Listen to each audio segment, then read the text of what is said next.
Operation Epic Fury.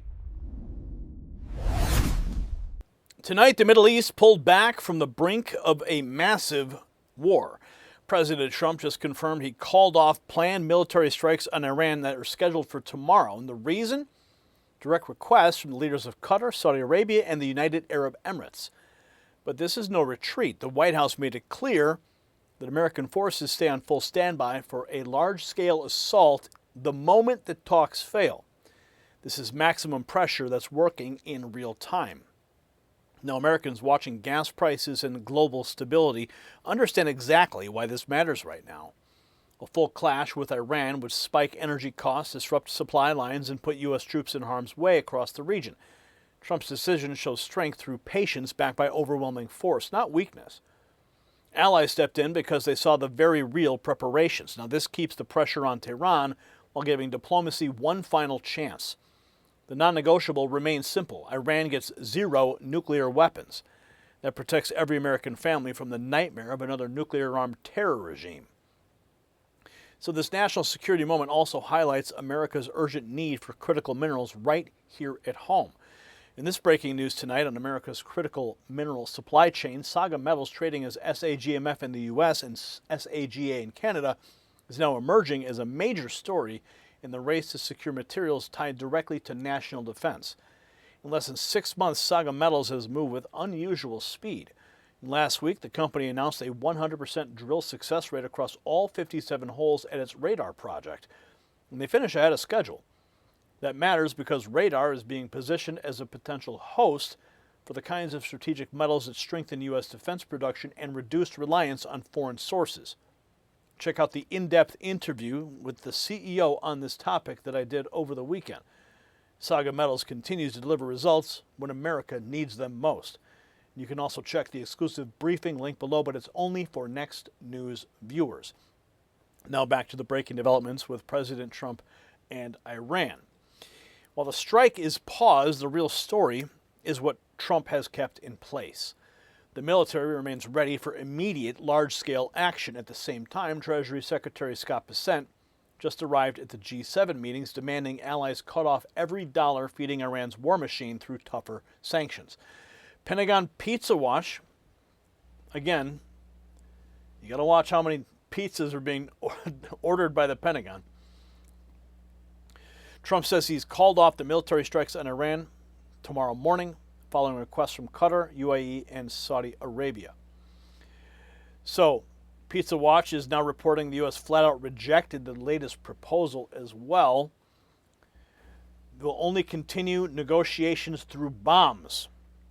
With negotiations through bombs now the stated approach, President Trump's moving to convene top advisors in the Situation Room on Tuesday to go over the military options. Situation Room meeting with top advisors happening tomorrow. As those military discussions ramp up, Pentagon Pizza Watch is tracking an extreme spike in pizza deliveries around this building, around the building on Saturday. Look at this. This is the pizza activity around the Pentagon on Saturday. This is insane. Pizzato Pizza, 259% up. Extreme Pizza, 256% up. Domino's Pizza, 213% up, and District Pizza Palace at 208%. They joke, they call it Dokkan level is 2. And I did just get the White House email, the guidance and press schedule for tomorrow. So the president will be in executive time at 8 a.m., White House closed press. 11 a.m., he will be participating in a policy meeting in the Oval Office. That's also closed press. 3 p.m., another policy meeting in the Oval. Executive order signing at 4:30 p.m. And then there will be a congressional picnic on the South Lawn with the President and the First Lady. And there will be a briefing tomorrow at 1 p.m. by the Vice President, J.D. Vance, in the briefing room. So that is the schedule for the president at the White House tomorrow amid talks of Iran. And President Trump posting this on Truth Social all arrows point to Iran. President Trump certainly telegraphing the pressure is on. And here we have Scott Bessent surging to the G7, demanding allies get tough and choke off the Iranian war machine with sanctions.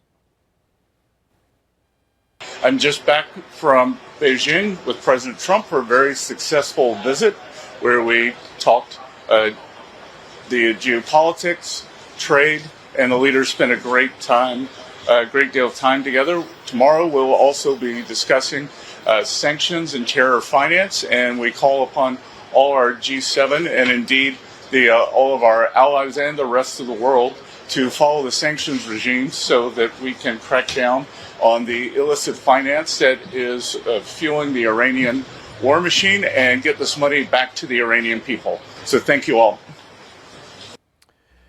Treasury Secretary out, pushing for maximum economic pressure, matching the White House statement, making clear a deal is possible, but the military stays ready for full-scale assault. This is what the president posted. Serious negotiations are now taking place, and that, in their opinion, as great leaders and allies, a deal will be made, which will be very acceptable to the United States of America as well as to the countries in the Middle East and beyond. We will not be doing the scheduled attack of Iran tomorrow, but have further instructed them to be prepared to go forward with a full, large-scale assault of Iran on a moment's notice. That was the Truth Social post by the president. So the president canceling the strikes against Iran that were scheduled for tomorrow.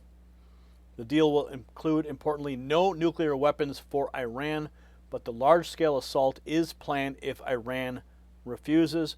I've been asked by the Emir of Qatar, Tamim bin Hamad Al Thani, the Crown Prince of Saudi Arabia, Mohammed bin Salman Al Saud, and the President of United Arab Emirates, Mohammed bin Zayed Al Nahyan, to hold off on our planned military attack of the Islamic Republic of Iran, which was scheduled for tomorrow, and that serious negotiations are now taking place. The deal will be made. Based on my respect for the above-mentioned leaders, I have instructed Secretary of War, Chairman of the Joint Chiefs, and the United States military will not be doing the scheduled attack of Iran, but are further instructed to be prepared to go forward with a full, large-scale assault with Iran on a moment's notice. We're going to make a deal. And we really had the confines of a deal. No nuclear. They were going to give us the dust, nuclear dust, everything we wanted. And every time they make a deal, the next day it's like we didn't have that conversation. And that's taken place about 5 times. There's something wrong with them. Actually, they're crazy. And you know what? Because of that, they cannot have a nuclear weapon. President Trump making it abundantly clear. He has said repeatedly they will not have a nuclear weapon. So this is Trump's proven doctrine in action. Maximum pressure from every direction at once. Sanctions choke the money. Regional allies apply diplomatic leverage. Naval assets stay positioned, and the military option sits right behind the negotiations. The establishment never wanted to see this kind of coordinated American power again, but the results are obvious. Iran is cornered. A deal without nuclear weapons is now the only path forward that they have left. So President Trump just delivered another clear win for American strength and peace through power. He listened to our allies, kept every military option ready, and refused to let Iran cross the nuclear line. This is the leadership that puts America and our partners first. So share this report with everybody who needs to see it, and drop a yes in the comments if you stand with Trump holding the line against Iran.